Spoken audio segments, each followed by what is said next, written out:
Okay, it's ready, Cliff. Okay.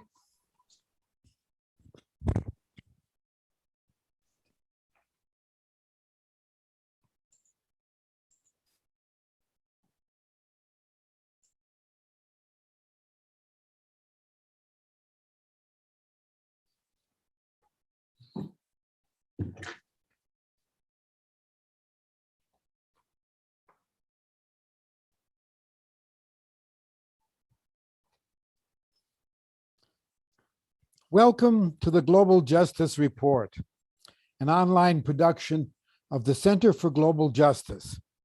I'm Cliff Durand, your host for today's program.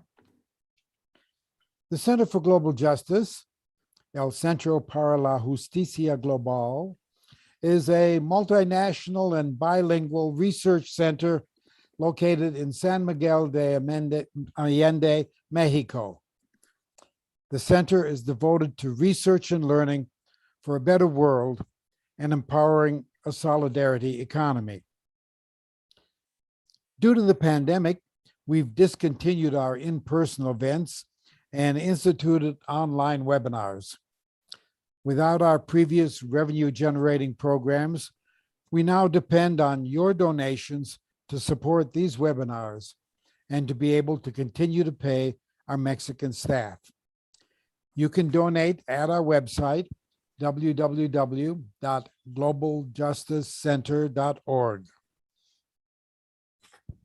Today's program will focus on progressive populism and socialism, which way forward, with our speaker, Bhaskar Sunkara.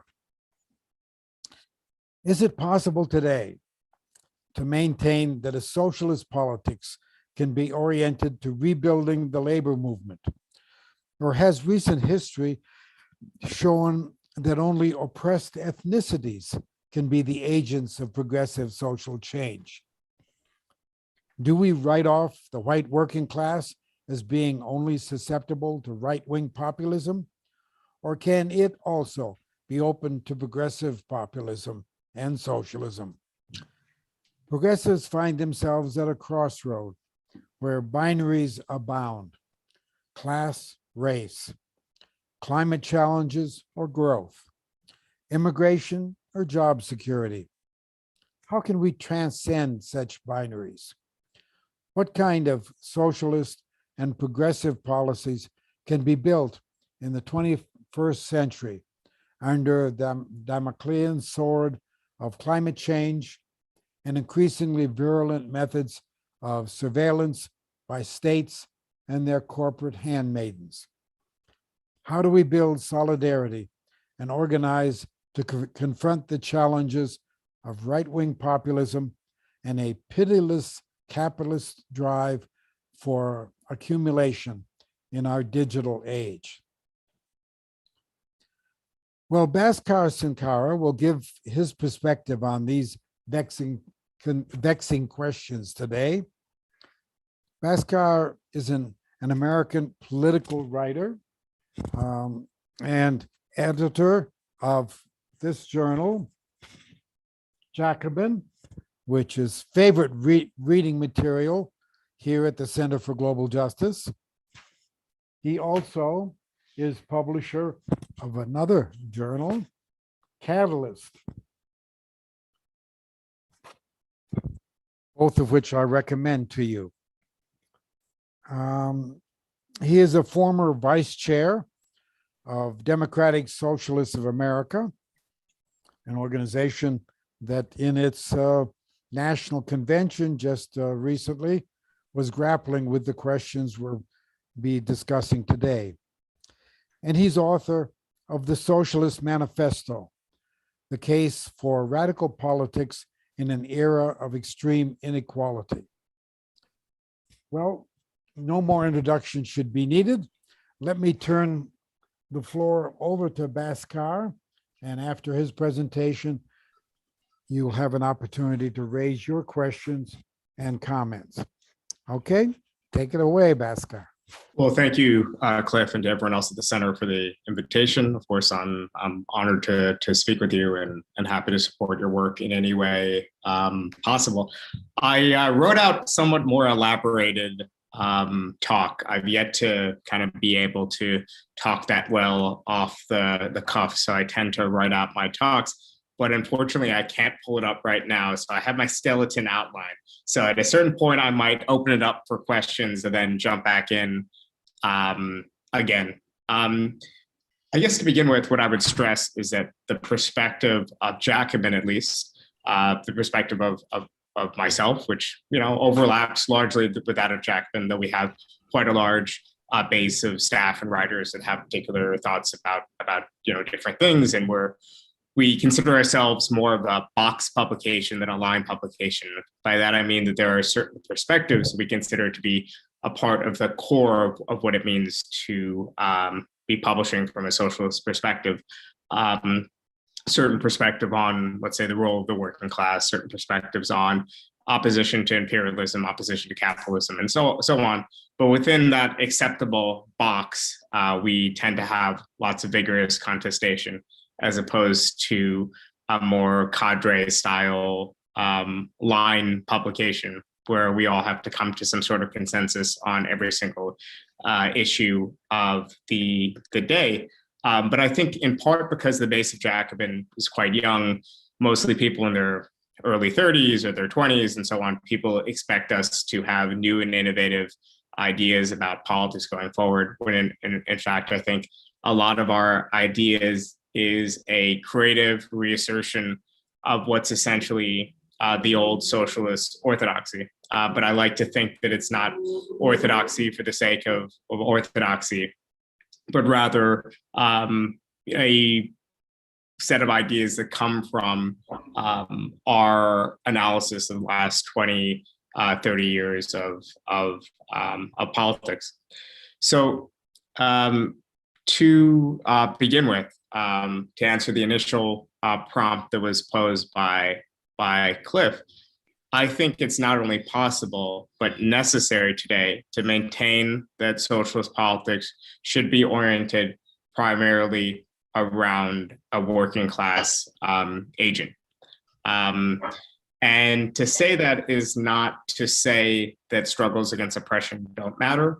It isn't to narrowly say that only a small group of manual workers constitute that working class, but it is to say that there needs to be a linchpin for our movements. I think there was a moment throughout the 80s and 90s when politics on the broad left was oriented towards finding a movement of movements.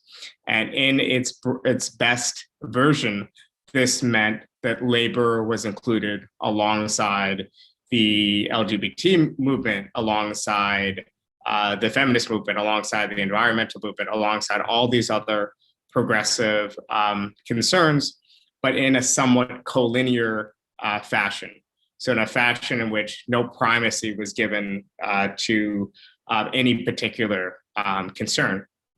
I think my broad perspective is that we need to assert the primacy of class and its key role conditioning other forms of oppression without downplaying, of course, other forms of oppression or the need for distinct movements or currents to fight them in particular.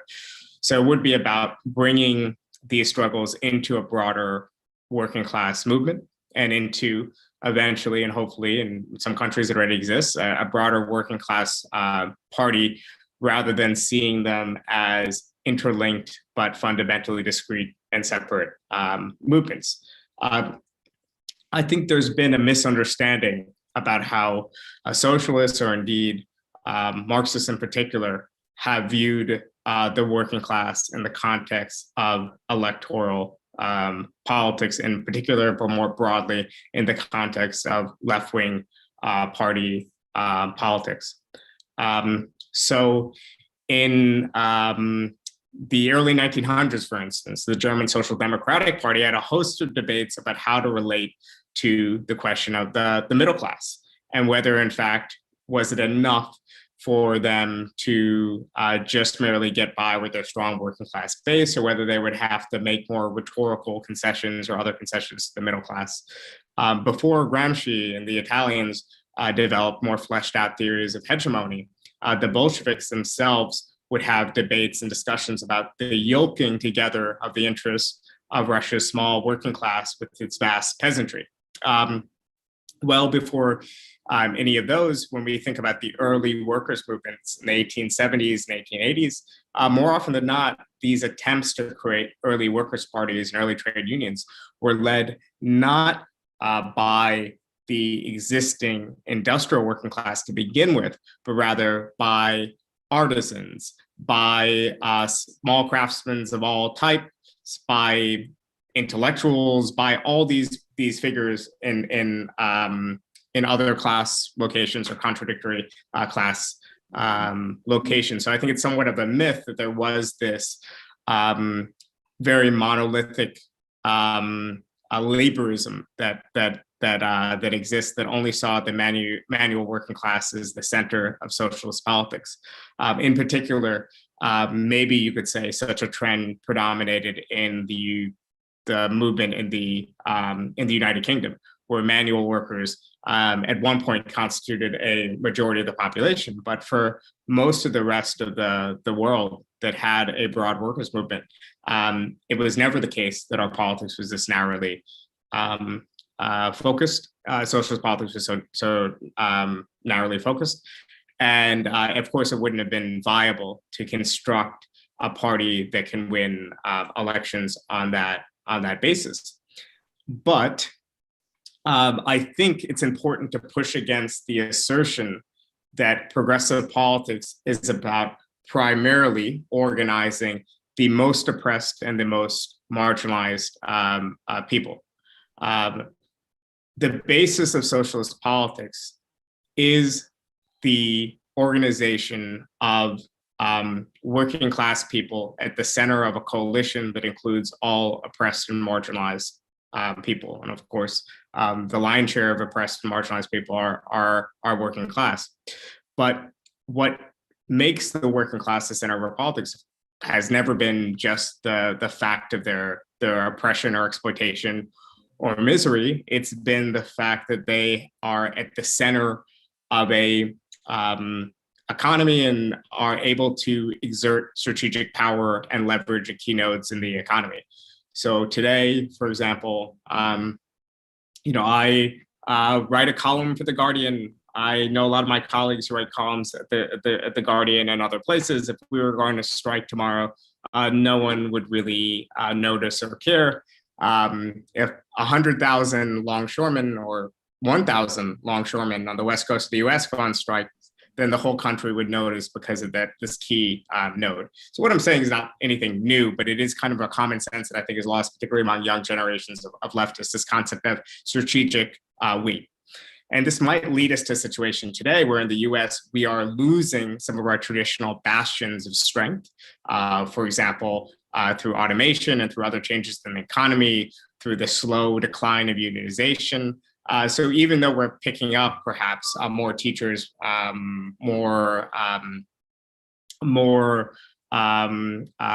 been a big boom in unionization among journalists, for instance, even if hypothetically, which is not the case actually, numerically this matched the decline in unionization in other key sectors, we have to then weigh the question of strategic organization. So I actually would put teachers and nurses and logistic workers like Jane McLavy and others do at the center of our organizing efforts. And again, it's not because these are the most exploited fields.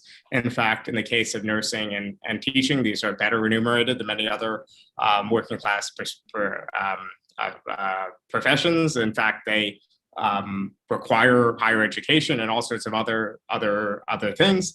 But because this is an area where we think these jobs will only be expanding, there'll be a constant demand for labor, and there's a more potential for unions there to make broader class-wide demands and have more leverage over employers.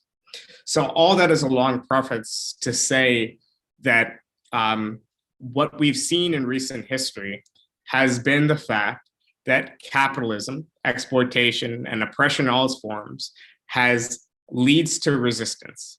And as long as there's inequity, there's going to be resistance. But we haven't seen sustained and successful challenges to the system. So as much as I support something like Black Lives Matter, I support the broader upswing in activism in the last 10, 20 years, and I certainly see that as the start of something, the return of mass politics in some form. This is far less challenging to the actual system of capitalist accumulation than even the most meek and modest platforms that were put forward by then quite conservatized social democratic parties in the 40s and 50s, tied to mass trade unions. So again, the question of writing off the white working class. Well, first of all, I just a semantic thing, but I think we don't want to really reify the role of race when we talk about the working class. But I think white workers in particular, in certain national contexts, yes, have moved over to the right, but in general, they've done what working class people at large have done, which is just drop out of politics. And as they've dropped out of politics, parties of the center left have been increasingly de-aligned from the working class base, and they've been increasingly parties that are basically a coalition between the hyper-educated, mostly white, college-educated progressives, let's say, with a base consisting of minorities, consisting of young people, consisting of, yes, some residual working class elements that are getting less and less for their actual their political loyalty. So, in other words, we have to see this process as a political process rooted in the slide and decline of these center-left parties. And I think we have to then foreground as our main agenda, not programmatic points like, can we get this thing passed? Can we do this? Can we do this? But rather, we need to foreground the question of social base. How do we make sure that either existing parties at the center left or new parties at the left become anchored to a working class base or any sort of coherent, stable social base? And I think everywhere the left in all its forms has been failing at this. So on the one hand, we've seen a total decline of traditional center-left parties in places like Germany. But even then, the left-wing alternatives, our demand in this big opening that started with 1999 with Bloco in Portugal and lasted for around 20 years, was at first, we are going to surpass the center-left parties and we're going to win over their base. And from that point, we've been utterly defeated in this arc. And at best, our goal now is to maintain our base of 9-10%, then to try to, at best, position ourselves as political actors that could be junior partners in coalition with the existing center-left parties and maybe find out a way to create a viable government. And at best, that's what the far left has been able to do in the Iberian, in Spain and Portugal. And in other places where we're even still struggling to do that. And even then, if you manage to join as a junior partner in a coalition, you're probably going to end up having to administer austerity or having to be bound up with all sorts of difficult decisions that come with administrating a capitalist state, and which in part led to the decline of these center-left parties to begin with, once the post-war boom was over and they were forced to at times pursue policies that went against the interests of their social base. So for me, the populist moment and the populist opening is one that is rapidly closing for the left. And I think it was best perceived not as a theory of politics and not as a way to counter traditional socialist politics, but rather a rhetoric and an approach that allowed a party like Podemos with a traditional left-wing platform to seem fresh and to appeal to new people in a shortcut, essentially, to rebuild a social base. If you were to ask me 20 years ago, I'm 32 years old, so probably I wouldn't have many opinions on this 20 years ago. But when I started Jackman around 11 years ago, if you were to ask me, how do I conceive of electoral politics? I would have said it's largely a litmus test. It's a barometer, if you will, of our ability, of our existing organizing efforts. How deep are we rooted in local communities? How much has our broader campaigns and our front groups, how much have they penetrated civil society and so on? I think the main lesson the last 10 years is that in an era of total hollowing out of civil society, electoral politics is really the last form of politics left in many parts of the world. So we can't afford to say we don't emphasize this because we want to focus on organizing at the point of production or whatnot. In fact, electoral politics has been the spark that we've been able to try to repoliticize society. And Podemos, I think, tried. They came very close, but they failed in that effort. But I think we're better off for their attempt. The same can be said of Bernie Sanders and Jeremy Corbyn. Electoral politics has not only allowed us the chance to take state power and prevent an even more rapid undermining of the conditions in which we could organize in the future for a host of reasons, but also electoral politics has, if anything, opened up the potential for us to organize in the civil society in the future. So some small examples that I can think of is there was a wave of teacher strikes in the U.S. Following the Bernie Sanders campaign that drew explicitly on his first campaign, that drew explicitly on networks created by his first campaign. In the UK, you have all sorts of new debates and ideas, not just about climate change, but about economic democracy and workplace democracy. Ideas that haven't been pushed forward since big attempts to create wage earner funds in the 1970s that were suddenly on the agenda between 2017 and 2019, when the possibility of a Corbyn government was in the air. So, in other words, I think we have to be aware of what we're doing as a shortcut, but I think we can't afford to just say we're going to merely try to wish the working class subject back into being in a subjective sense, because we have to do it by big national campaigns at the electoral level and also at the media level, the communicative level. I don't want politics to be this way, but politics in even countries with parliamentary systems have become increasingly presidential.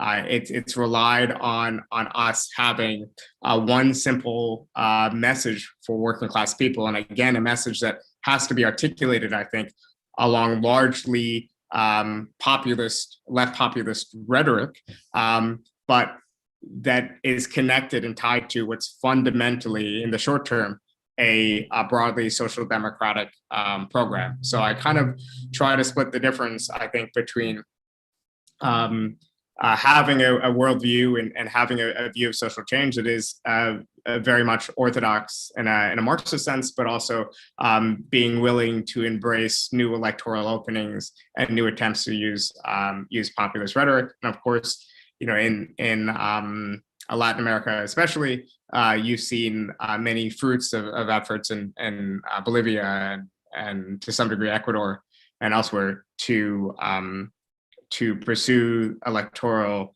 roads, then implement programs of at least redistribution, if not wider transformation. Then the last thing I would say is that, of course, climate change needs to be at the center of our agenda, in the sense that if you were to erase the specter of climate change, I would have lots of confidence in the ability of the left to organize over a long enough time horizon. But climate change will lead to the specter of a politics based on scarcity. A politics based on scarcity is a politics that benefits the right. Politics in which people are worried about water supplies, are worried about ecological crisis, are worried about refugee inflows and things like that, is a politics that favors the right, even though, of course, we know that the right are the ones who created those conditions to begin with. Now, where I differ than some of the left is that I think that climate change, it then shouldn't follow that climate change should be at the center of our program. In other words, the most important thing is to maintain and build a base and an electoral coalition.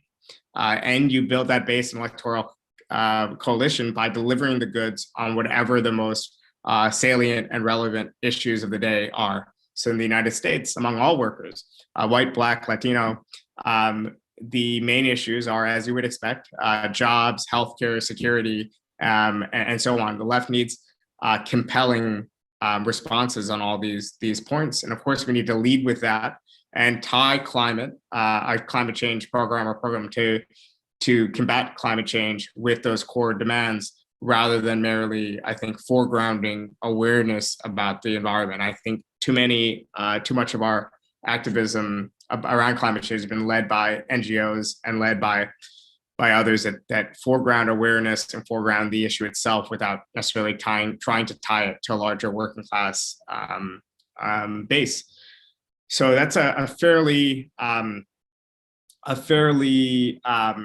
narrow and pessimistic way to end things. But I feel like within the next couple of minutes, I should pass it off to questions, and then maybe I'll have a better base to continue from. But I think fundamentally, if I were to boil down my talk into 2 sentences, I would say that the mass politics that we have going forward for us on the left is a politics based around what's essentially left social democratic demands. It's a politics that has to be tied to a subject, an agent of change. And I do think that maybe if the manual working class is too narrow of an agent of change, working people or some formulation would fit that agent of change. But in pursuit of this broad politics and to activate this agent will require big national strategies. It will require a special role for the use of national media, and it will require a populist rhetoric. And I think in this forum, despite their failures, we could really see Podemos as an example. So it doesn't necessarily follow that we need to go back and recreate parties built on the basis of just trade unions, for instance, like the labor-based parties of the 20th century. There might be other routes to this, and as well. And I'll leave it there, I guess, for questions, or I'll defer to Cliff. Okay, well, thank you, Bhaskar.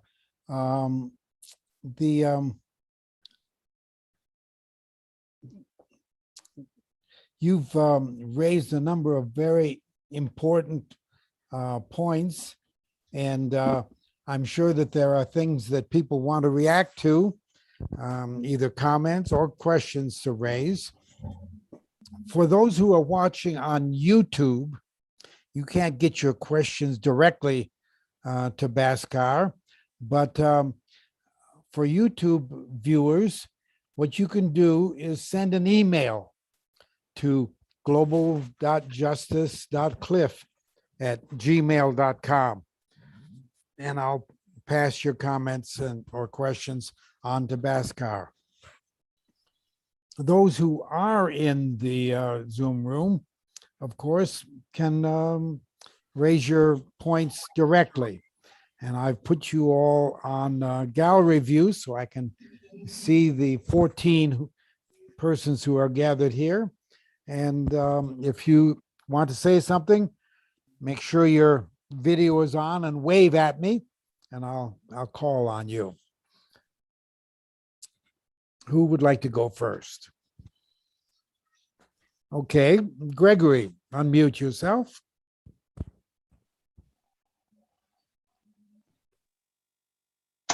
Okay. Thank you very much, Bhaskar. And just to go into one thing about what's going on with party formations, if you will, and I'm going to speak, probably direct myself more to the United States, being a US citizen. But clearly, in the past, in the 20th century, what we defined as working class parties had as a base a lot of social organizations like community centers, education, summer camps, all that kind of thing. Do you see a possible role to bring back, in a modified form, obviously, but some of those things to help solidify and help create solidarity among people? Yeah, Cliff, do you want me to take each one by one, or should I wait until there's a few? Well, if there are others that are pressing, maybe we could get a second question Sure. in, but I don't see any other hands. So why don't you respond to that? I think Bob might have raised his hand over Zoom, but I can take Bob's next if it makes sense. And I guess I would just say that the United States is always a difficult case, and I tend to try to avoid the old debates that have plagued the left about realignment versus creating a new party by just saying that I see this less as a one tactic to pursue another than an outcome. So in other words, if you did in fact have the level of class struggle that it took to change the Democratic Party and to build the labor-based and kind of a wing of the Democratic Party, if you will, you might have the level of class struggle that it might take to finally break from the Democratic Party and create a structure on a different basis. But for now, the only game in town is obviously working within Democratic primaries to try to bring these issues to fore and to try to do our organizing. But I do think that the hollowing out of civil society is an incredibly important and salient issue for the left, and it's often framed in very apolitical terms when people talk about the decline of these things in civil society, like it's an almost like Lashian terms about the hollowing out of civil society means a hollowing out of our souls and whatever else. But it's in particular a problem for the left because the right sometimes uses mass politics, but the left always needs mass politics to carry out reforms. If you're a Republican, business Republican, you're interested in administrating capitalism in the interest of capitalists, well, that's a fairly easy thing to do. Figure out a way to take the system and administrate it in the interest of workers. Now that requires levels of mobilization and levels of organization that are quite difficult to do in our environment. And I think this is the biggest change. It's not about necessarily just a sociological shift in what the working class is. It's this hollowing out. If I was an organizer in Italy in the 1970s or something like that, it'd be very easy to go to a place like Bologna and to see, okay, I'm in a working class district in Bologna. I can tell that I'm in a working class district in Bologna because people are dressed in a working class manner of dress. They're reading the same newspapers. They are talking a certain way. They might be employed by the same couple big employers in town or whatever else. Probably applies more to other less to Bologna and more to like other countries with more concentration of capital or Milan or something. But they would also probably be voting for either the Communist Party or the Socialist Party. Probably a clean majority would vote for either the two parties. So if you were a radical leftist or Trotskyist or Maoist or whatever else, you could go there and say, well, here's a working class. It really exists. And it's programmatically voting. It's voting for parties that are at least programmatically committed to socialism. So my goal is to try to convince these people to pursue a more radical route to socialism. And that all is a much easier task than what we face today, which is a group of people who might not even identify as working class, who have no ties to existing trade unions, who aren't members of the same, let's say, church or other religious institution that might lean leftward, or at least create those social bonds that might make organizing easier. We're just starting from almost nothing. I think the real question is what comes first. I think that at the moment, Bernie, something like the Bernie Sanders campaign could have been the spark for the rebuilding of a left-wing civil society and certain forms of institutions.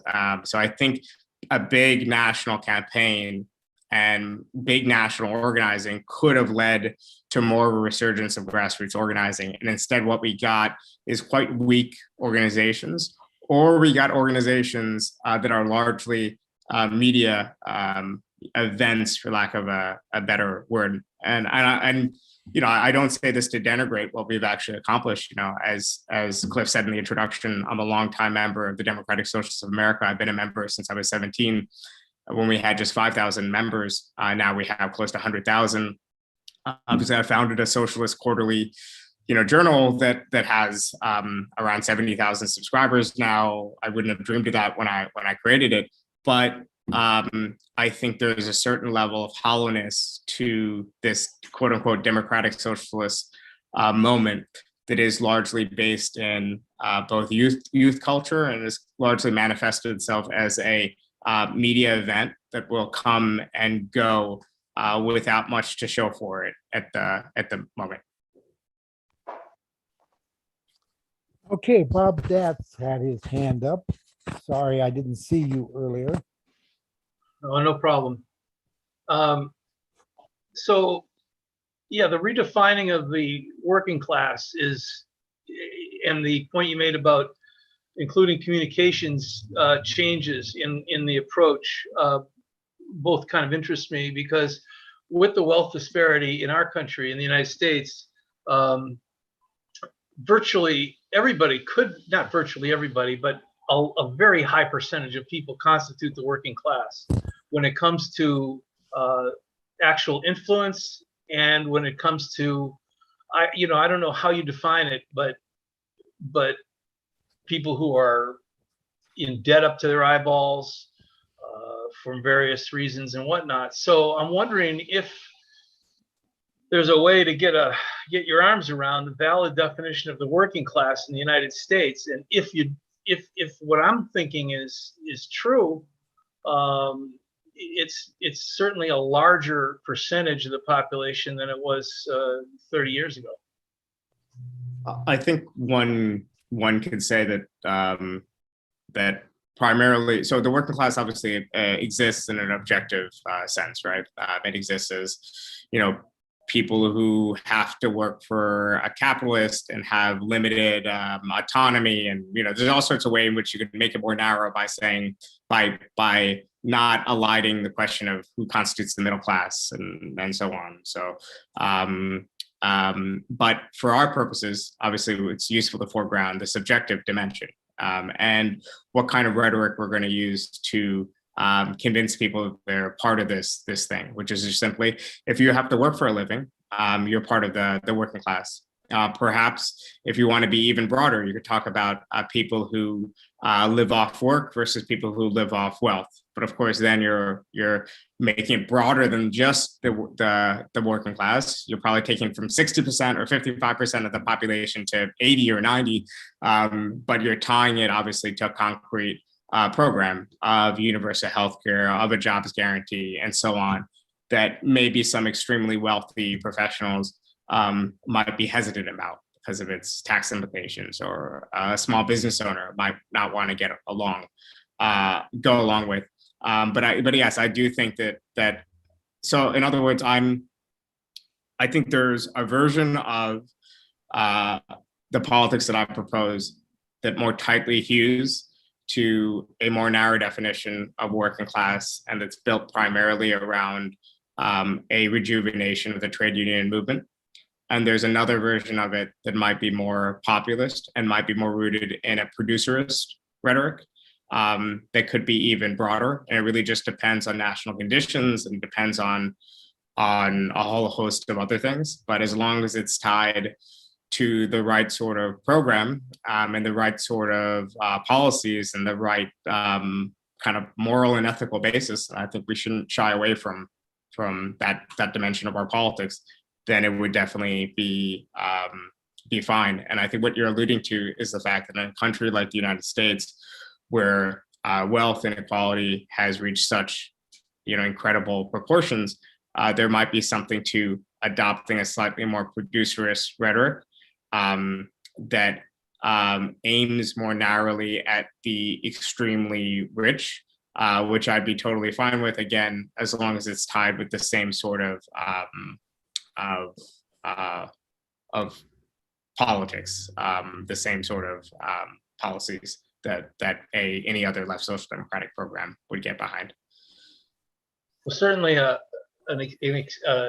economy that necessitates expansion at all costs in this day and age is unacceptable under given what we're experiencing with the limits of the planet. Yeah, I mean, I think that a lot of the world could use more expansion, but obviously, expansion without maybe the same level of carbon intensity or whatever else. So again, I totally agree with you when it comes to the global north, but I think that we have to be very careful to not frame our politics as potentially another form of green austerity. I know obviously it's not that, but it's too easy an opening for the right, if that makes sense. So I'd rather just say that I'd rather avoid the question of growth itself, but I do think that a lot of the world could benefit from growth, particularly in the global south. But given our existing technologies, with more planning and better use of existing technology and redistribution from the very richest companies of the global north to the global south, and technological exchanges and whatnot, that could be done while also dramatically reducing the amount of carbon we're producing. Thank you.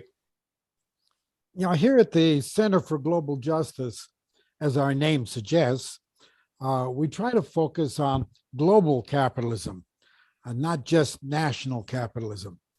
And if you look at that larger picture, something like 80% of the industrial workers in the world are in the global south, no longer in the industrialized countries of the north, who are becoming less industrialized.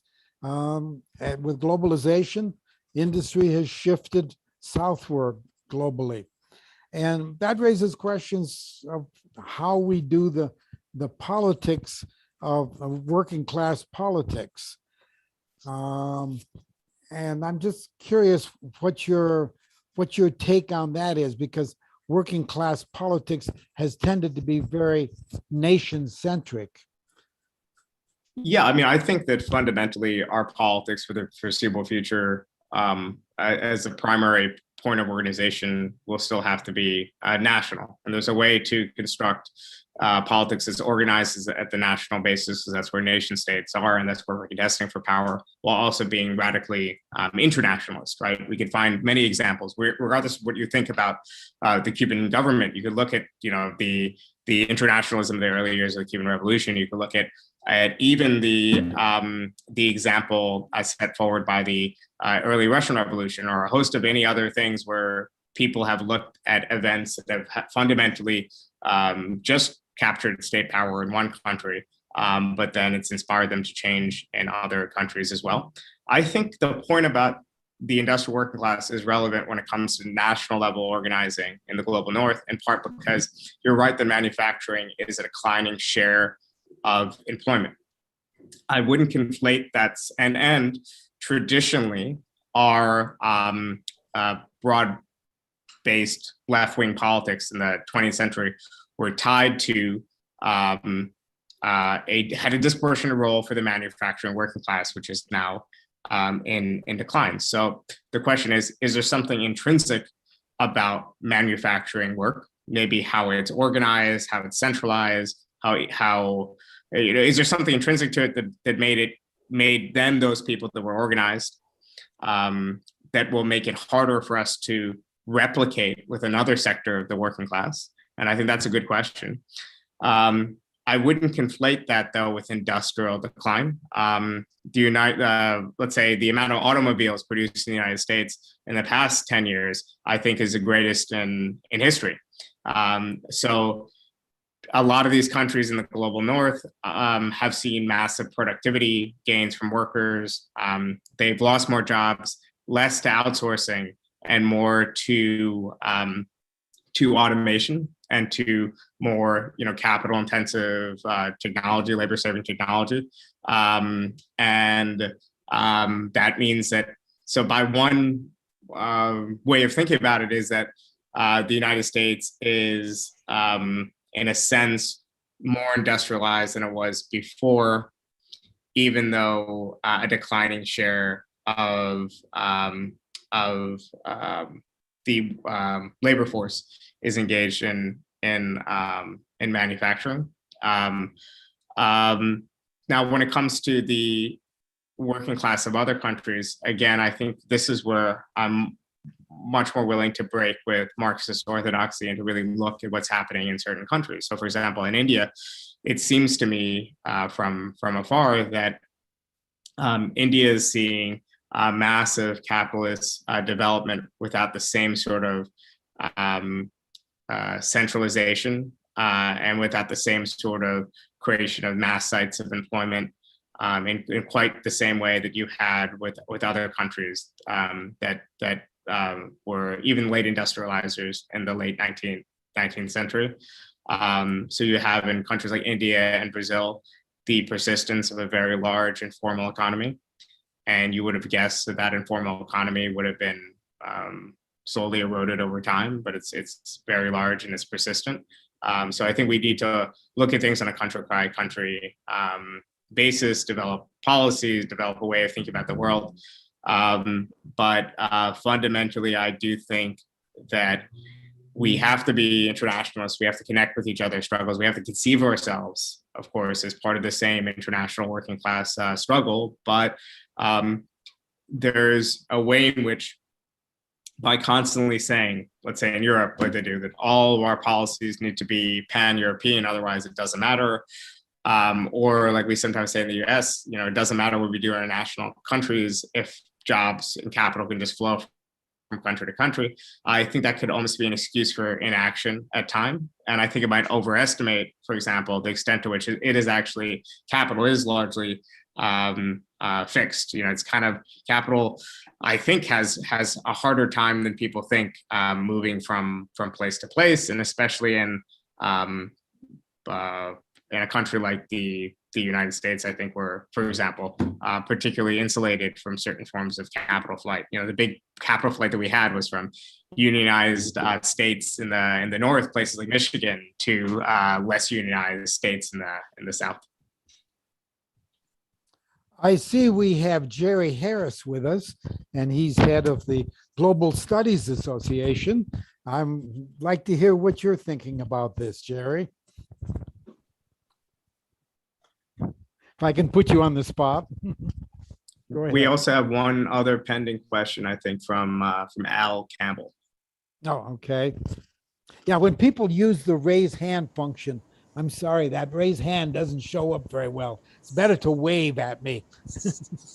Okay, but Jerry first, and then to Al. Oh, well, thanks, Cliff.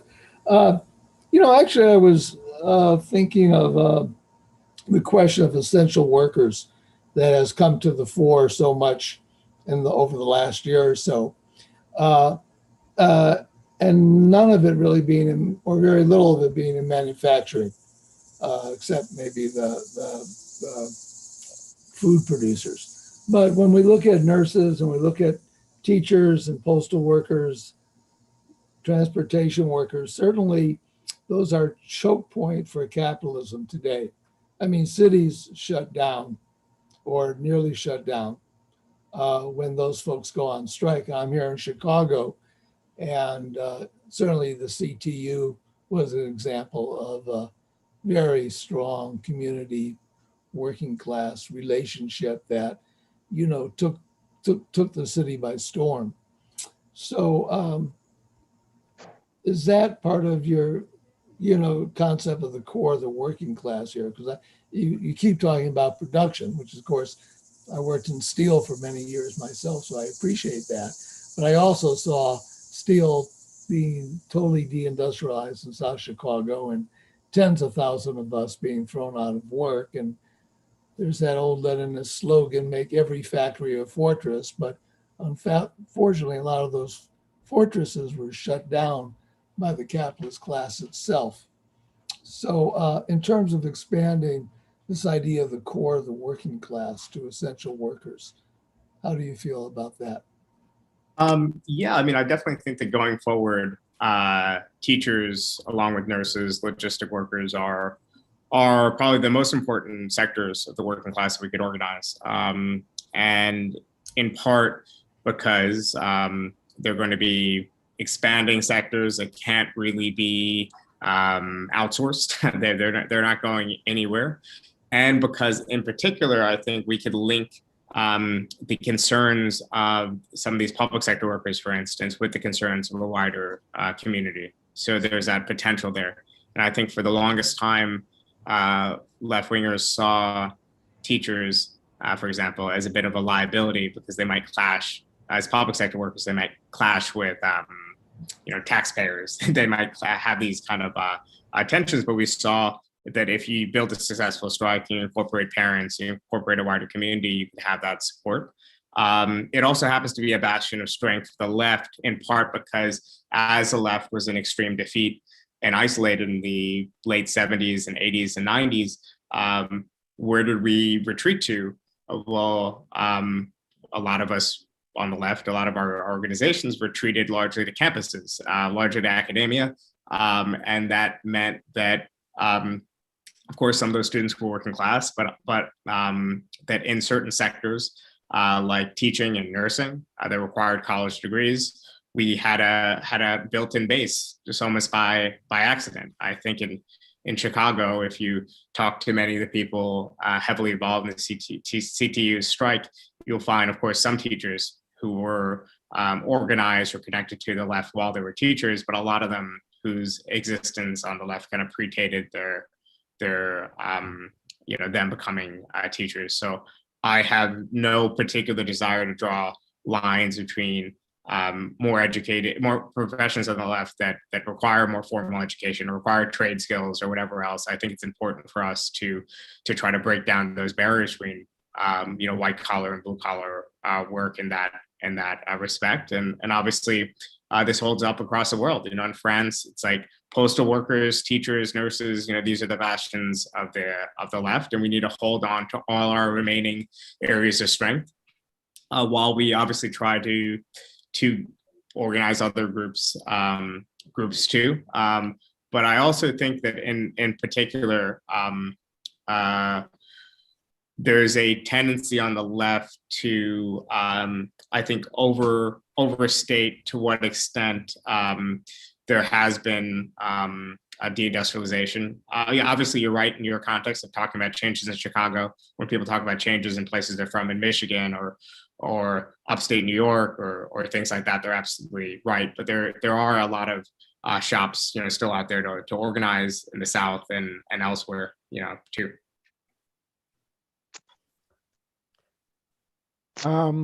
Let me remind you that we welcome donations to the Center for Global Justice. And I want to acknowledge Bob Datz, who just made a donation, and invite others to do likewise. But now for the next comment from Al Campbell. Unmute yourself, Al. It works a lot better that way. Yeah, a great talk. And I'm going to make a couple of comments. Just they should be understood as in line with what you said. And I'm interested in your thoughts on these issues, starting from what you said. The first one's a shorter one. The second one's a broader issue. The first one has to do with this question of backing reforms.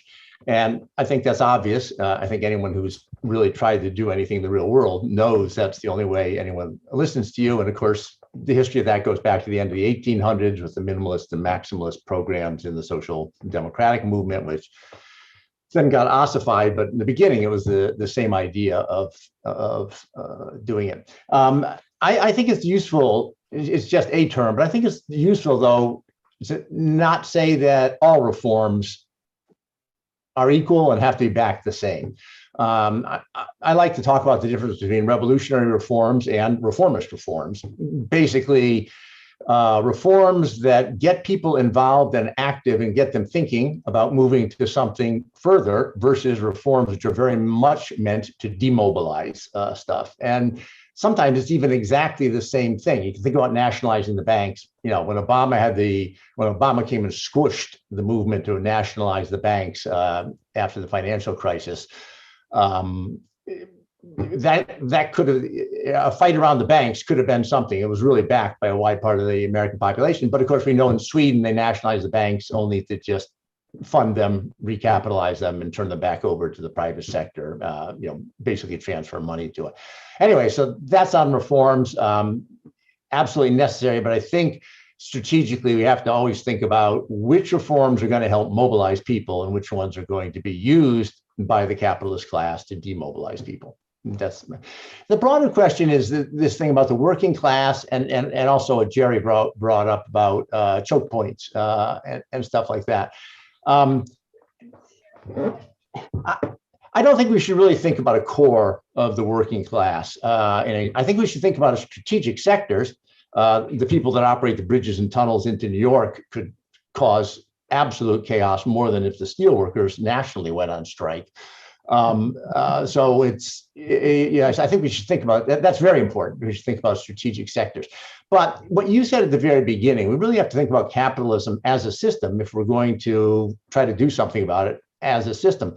And for capitalism, you know, they exist by living off the labor, expropriating the labor of working people. And I think we have to start thinking of that in a very, very broad sense, and not think of some people as steel workers as more producing real value, whereas nurses don't produce real values. I mean, if you have a private system and you put up capital and hire people and then sell their services and get more money back, that's just as good for a capitalist as if they make steel and you sell that.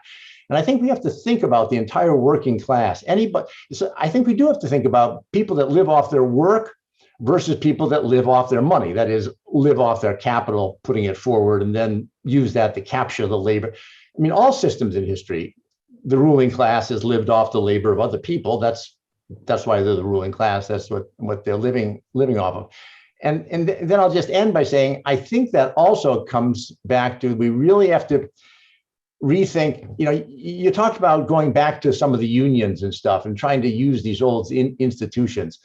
And I question that somewhat. I mean, if it works, go ahead. I'm not dogmatic about this, but the nature of work, at the end of the 1800s and all through the 1900s, workers were brought together into large productive units. And that made it very good for organizing those. And the very work process is being split apart. And we all know that it's very much harder to organize working people because they don't see each other. They don't talk to each other directly. It's not the same talking to each other over Zoom and so forth and so on. And so maybe this means that we ought to go back to the IWW, one big union for everybody. Maybe this means we ought to go with a labor party like Tony Mazzocchi argued, you know, long ago and stuff like that. Maybe we just have to think about, but I think we have to turn to the working class, but I think we're going to have to find new ways of organizing the working class. We're not going to be able to simply dig up and reuse the things which worked so well for 100 years. Yeah, Bhaskar, you want to react to any of that? Yeah, well, I definitely agree on the question of a broad definition of the working class, not privileging one section or the other. I also would say, though, that and this is a little bit more of a sensitive point, but I do think we shouldn't underestimate the extent to which that if you have a left primarily driven by people who are college educated or people who come from middle class milieus, they'll be less able to craft the kind of message that might appeal to ordinary working class people. And I'm not just saying that to code it as white workers, but workers more generally. You know, there's a lot of, I think in the experience of canvassing in a lot of areas of South Brooklyn and Queens that are working class, immigrant working class areas, you know, you'll encounter families that are extremely left wing or on economic issues, are Bernie voters, but are more socially conservative, might respond better to a certain kind of family centric message or whatever else in your literature, your framing, than another one. And I think there's a way in which the left can try to pursue these voters that becomes kind of the UK like blue labor approach of just capitulating on social issues and just saying, okay, we only care about these economic issues, that I think is self-defeating, first of all, beyond being, more morally problematic to sell out certain groups or sell out certain causes.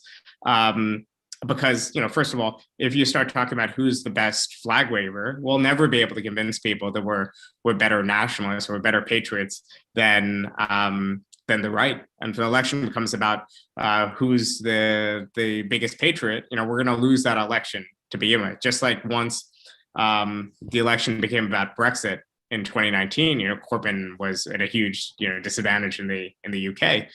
But there is a question of issue salience. What issues do you want to go to the fore? Are you going to fall for the right-wing trap whenever they try to have a culture war on a social issue that's more polarizing?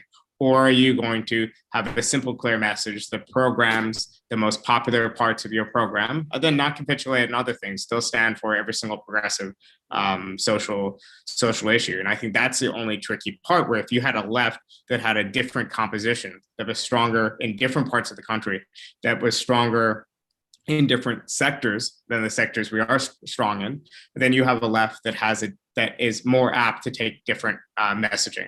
And I think right now in the American left, at least, we have a left that is dominated by young people of all races, of all classes, of all backgrounds, but young. And I think there's a certain sensibility that comes across that risks alienating the traditional center-left voters in the United States and elsewhere. And again, I'm not just talking about white workers. I'm talking in particular, let's say, about our rhetoric on crime and security and it alienating long-standing, alienating Black workers in particular. And probably the most consistent voting bloc for egalitarian policies in the United States, if they feel like we're taking on politicians who care, who live in their communities, we're just usurping, there becomes a point where very glib and very loaded stuff in the right-wing press about the new democratic socialism being like gentrifying forces, there becomes a glimmer of truth if we don't spend the time embedding in these communities and adopting certain rhetoric, or recognizing, for example, the complex relationship between historically underrepresented groups like Black Americans and the Democratic Party, which, in civil society, as bad a job as they do representing Black workers, we're the only force trying to represent Black workers, regardless of why. So I think, for example, there's all sorts of reasons why I agree with the core of your analysis, but I think that I'd rather have a left that is excessively concerned about triangulating its rhetoric, if that makes sense, on certain things, and while of course not programmatically capitulating. But then obviously the two are related, right, to some degree. But it seems to me that there was a lot of lessons to be learned in Bernie Sanders and how he rigorously approached every single issue in a clear, common sense way, where every single issue he'd bring back to his main talking points. He seemed honest, straightforward, transparent, and what he was offering didn't seem like a laundry list. What I found, at least in the UK, what I found among other progressive candidates, socialist candidates in the United States, is that often it seems like we have a laundry list of 30, 40 issues that we want to talk about, instead of just being repetitive and distilling to a couple issues. And my Spanish is bad and getting worse, but I think that if there's something we can learn from AMLO, if there's something we can learn from center left and left wing leaders in Latin America, it's what rhetoric sounds like when it's rooted in a certain social context, when you have to, on a day-to-day basis, win over your social base. And there is a big difference between that sort of rhetoric created in either struggle, like the kind of struggle that Evo Morales led and helped lead in Bolivia, or that's created in the context of big contested national campaigns that is not created on college campuses, and it's not created in DSA chapters because again, these are largely youth dominated subcultures essentially. Like I enjoy being in DSA. I have a godmother, a Jamaican woman who was a manly supporter back in the day. She would vote for Bernie, but I'm not sure I would ever take her down to a DSA meeting because she'd be very confused by the procedures and rituals and whatever. And I'm not even sure it would be about the core. Here's how we're going to change people's lives. So I want a left that that is more diverse in all sorts of ways. But I think part of making it more diverse means breaking out of this kind of subculture. Let me just say one quickly, because I wasn't, the fact that we recognize that the working class is much broader than the left historically, even the traditional left, Communist Party, Trotskyists, Maoists, it is not the same thing as saying that I think we should have one line that we try to, a working class line that we try to do it. No, I mean, we really have to do just what you said. We have to be embedded in all the communities, and we have to hear what their concerns are, and then we have to translate them with our understanding that they are part of the working class, a particular part of it with their own problems, into the general problems. I think maybe you misunderstood by saying that recognizing that everyone is the working class certainly is not advocating for a one-size-fits-all message. Definitely. Norma Harrison has had her hand up. Let me call on you next, Norma. And does anyone else want to get in the queue for to be called on? Okay, we'll come back to Jerry after Norma then. I didn't know I had my hand up. I had put my thumb up. They got a symbol for that in the reactions. Anyway, you can see I've posted a couple of comments onto chat. I could just read them to you. Hello, everybody. Hello, Bhaskar. Good to see you of all the workings of the approximate things we need to be working on. Yeah.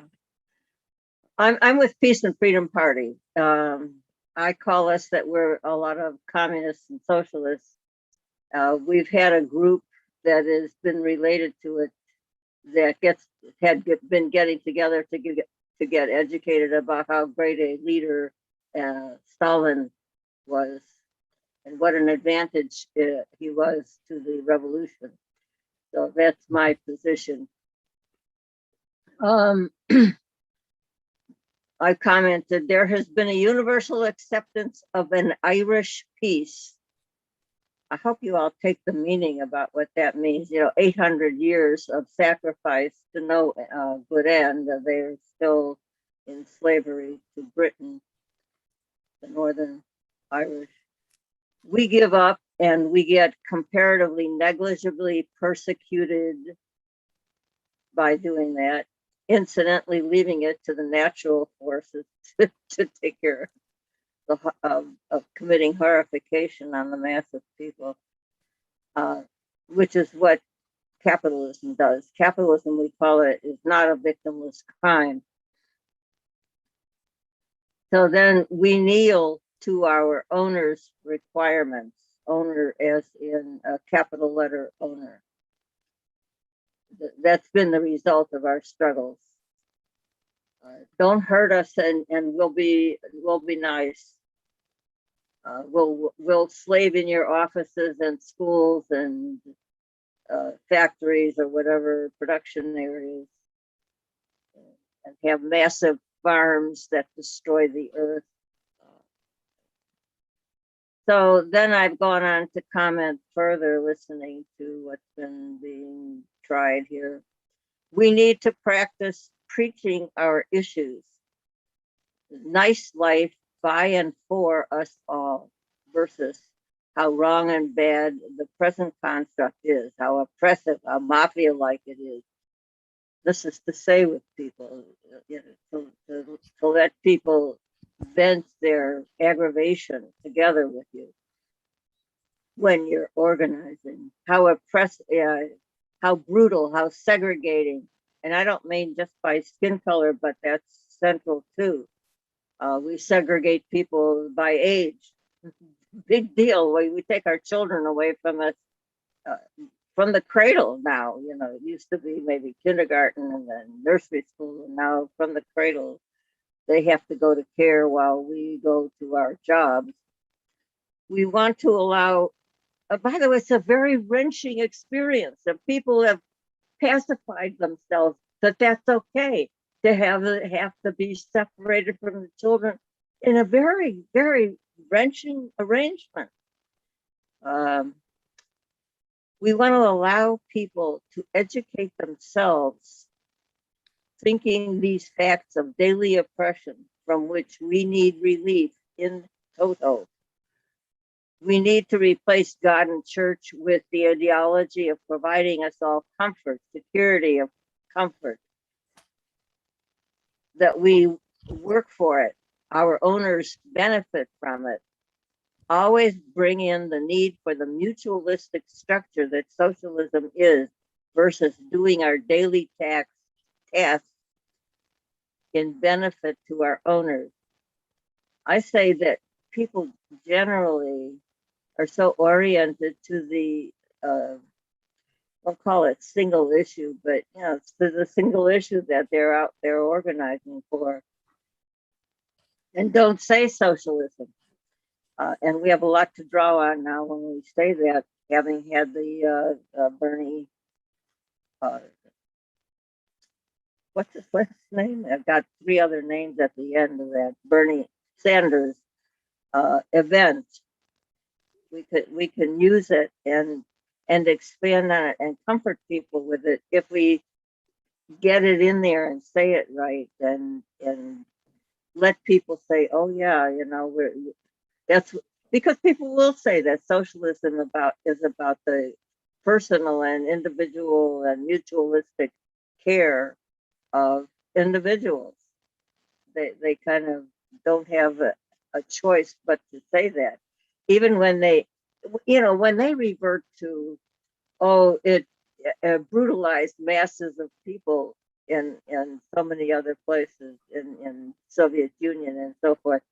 They're just wrong, and I don't, you know, there's a lot of things that can be said about that. I'm sure those will come up, and I'll put them in the chat when I get to remember them too. Okay, well, Norma, perhaps Bhaskar would like to respond to some of the points you've made. Well, I don't have a precise response, but obviously, you know, I welcome the contribution. I'm glad everyone is you know, came out and stuck through the talk, especially because I didn't have my notes. I feel like I would have gave you a better talk if not. But yeah, I mean, obviously I disagree so with Norma probably on the historical questions, but there's no doubt that we have a very, very pressing moral imperative to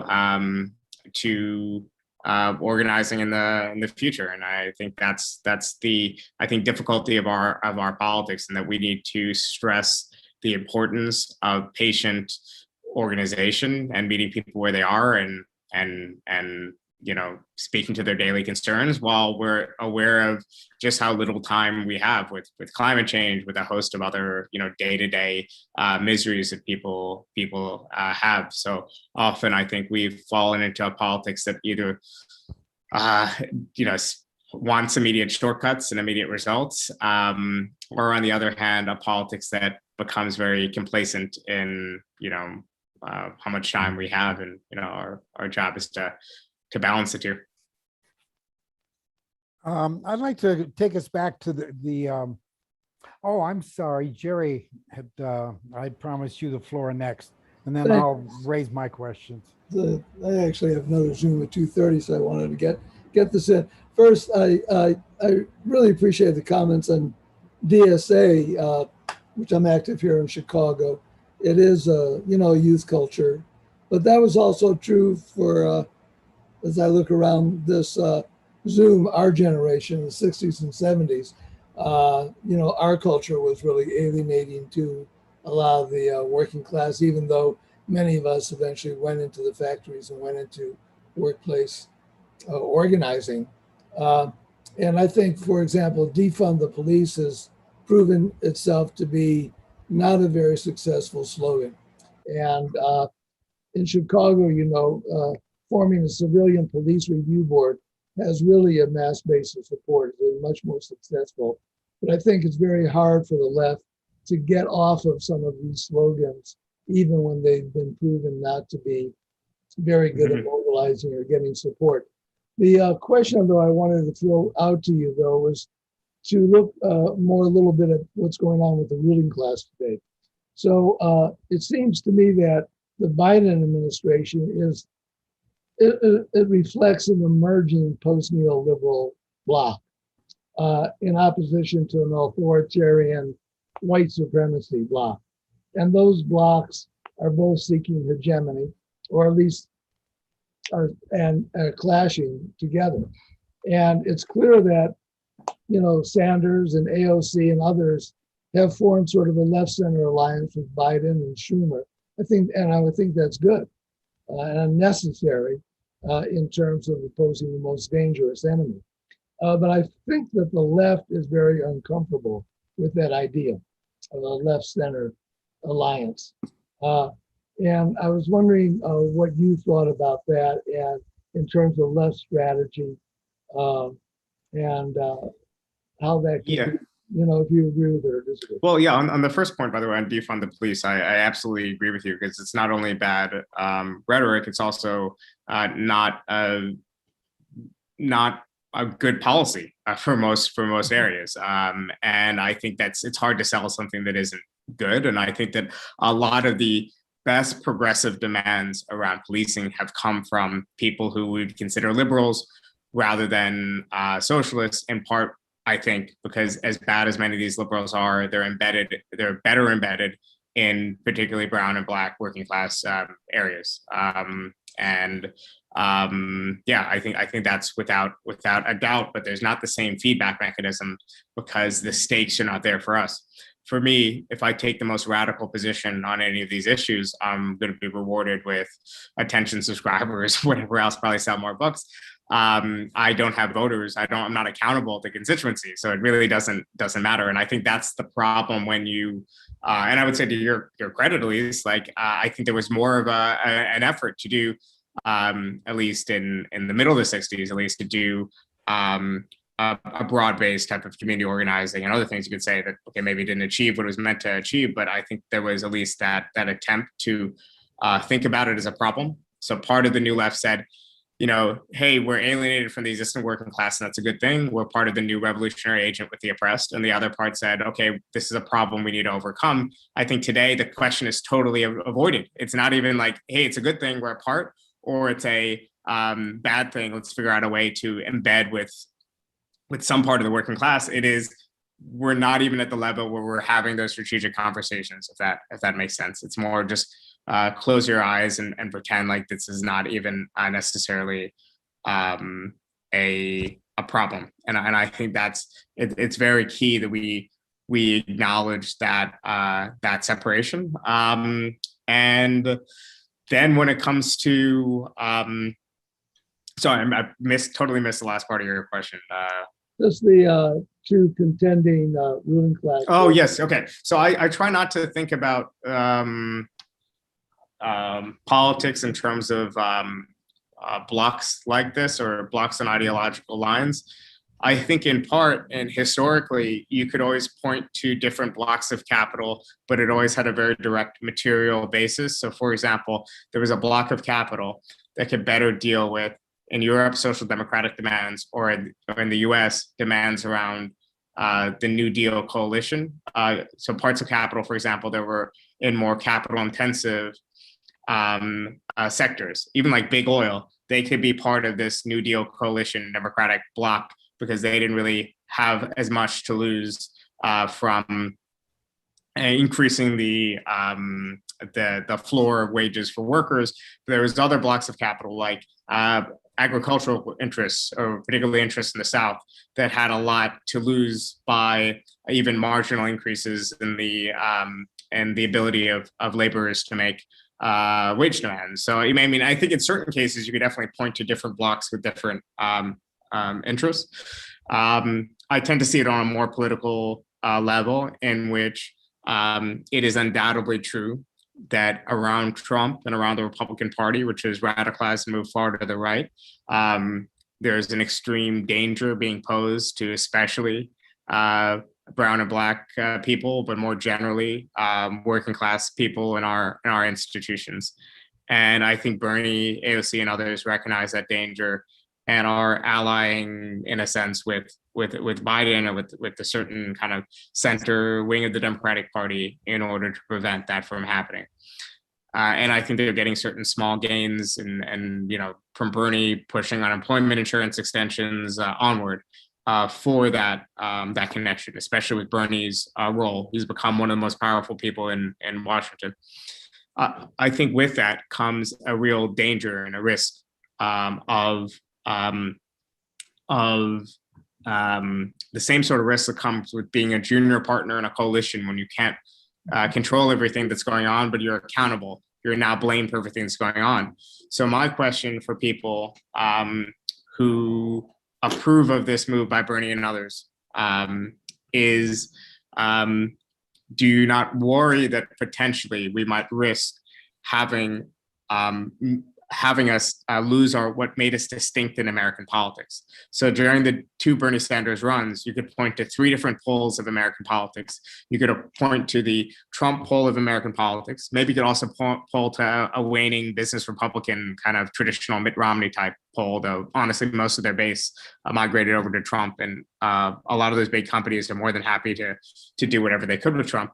Then you could point to the kind of centrist Biden Clinton wing of the party, or American politics. And then you could point to the Bernie Sanders wing of American politics that had AOC and had all this energy and was distinct. So then when 2016 happened and it seemed like the center of the Democratic Party was discredited, Bernie could survive as this alternative to Trumpism. I'm afraid that now maybe the two things are becoming melded together in a way that doesn't really help us in the long term. And I'm not sure what conclusions should flow from that, because I certainly agree that the Trumpism is a much more dangerous threat than Bidenism. But I guess I would lean towards my emphasis being slightly more in the direction of distinguishing ourselves from the Democratic center and maintaining ourselves as an anti-establishment force, even if it means passing up on certain gains that Bernie is gaining by being in virtual coalition with Biden, but not to the point where you throw an election potentially to Trump, if that distinction makes sense. And I also, unfortunately, I have to go in 6 minutes because our AC has been breaking in the Jacobin office. I need to let a contractor in because this is unsafe working conditions at this point. So everyone's going home.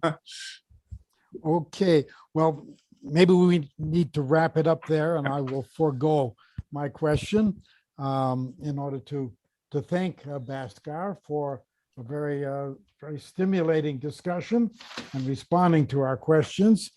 I want to thank you greatly for honoring us with your presence and sharing this time with us. I hope our audience enjoyed it as much as I did. And I want to thank all of you who contributed to the discussion also. Today's webinar, as well as past programs, are available on YouTube, accessible from our website, globaljusticecenter.org. And next week, I want to call your attention to the fact that we will be doing a webinar on public banking, featuring Ellen Brown and Walter McCree of the Public Banking Institute. So this is another plank in a progressive platform that has become increasingly popular in many parts of the US.